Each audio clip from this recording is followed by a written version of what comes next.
Prime minister Modi आज के date में अमेरिका के दौरे पर हैं, ये तो सबको मालूम ही होगा। भारतीय प्रधानमंत्री मोदी वाशिंगटन में क्वाड मीटिंग और अमेरिकी राष्ट्रपति जो बाइडन के साथ बायलैटरल मीटिंग करने के बाद यूएनजीए यानी यूनाइटेड नेशन जनरल असेंबली को संबोधित करने न्यूयॉर्क चले गए, जिसका सभी बेसब्री से इंतजार कर रहे थे। अमेरिका से आई एक अपडेट के अनुसार प्रधानमंत्री मोदी के यात्रा के पहले 40 घंटे वाशिंगटन में बीता, जिसमें प्रधानमंत्री मोदी को करीब 5 कंपनियों के सीईओ से मिलने की परमिशन थी, जिनसे मिलने के बाद प्रधानमंत्री मोदी ने भारत को करीब $40 बिलियन का फ़ायदा करवाया है।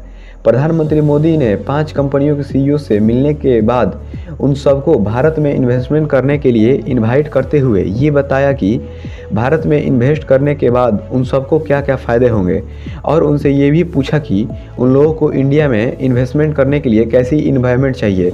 इन 5 कंपनियों में से एक थी फर्स्ट सोलर, जो सोलर एनर्जी पर काम करती है।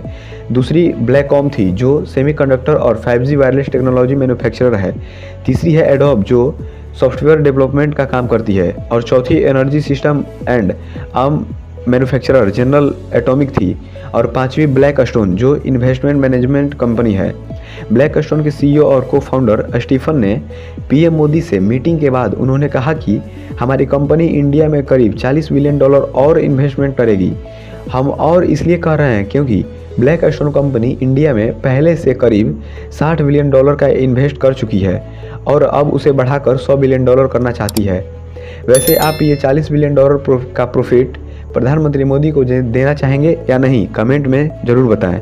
बढ़ते हैं अगले खबर की ओर। प्रधानमंत्री Modi United nation general assembly यानी यूएनजीए को रिप्रेजेंट करने के लिए न्यूयॉर्क पहुंचे। न्यूयॉर्क पहुंचने के बाद एयरपोर्ट पर प्रधानमंत्री मोदी को स्वागत करने के लिए इंडियन डिस्पोरा के लोग ज़्यादा संख्या में पहुंचे थे और इंडियन डिस्पोरा के लोग वंदे मातरम और भारत माता की जय के नारे भी लगाए।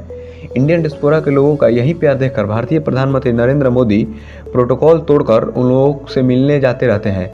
वैसे मैं आपको बता दूं कि पिछले अमेरिकी प्रेसिडेंट डोनाल्ड ट्रंप की तरह प्रेजेंट प्रेसिडेंट जो बाइडन ने प्रधानमंत्री मोदी को लेने व्हाइट हाउस के गेट तक नहीं आए।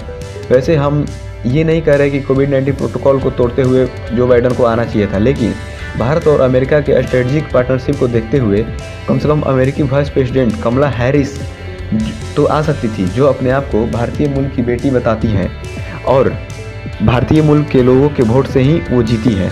खैर, हम ये नहीं कह रहे कि जो बाइडन ऐसा करके भारत का इंसल्ट किए, परंतु देख के ऑड लगा, इसलिए हमने आपको बता दिया। वैसे भारत के फॉरेन सेक्रेटरी हर्षवर्धन साहब, जो प्रधानमंत्री मोदी और यूएस प्रेसिडेंट जो बाइडन के मीटिंग में उनके साथ थे, उन्होंने बाहर आकर मीडिया को बताया कि भारत को यूएन यानी यूनाइटेड नेशन का परमानेंट मेंबर बनाने के लिए जो बाइडन ने अपना पूरा समर्थन दिया और ये भी कहा कि अमेरिका भारत को यूनाइटेड नेशन में स्थायी सदस्य के लिए सपोर्ट करेगा। और जो बाइडन ने भारत की रिसेंटली यूएन सेक्रेटरी काउंसिल की प्रेजेंसी संभालने की भी तारीफ की है।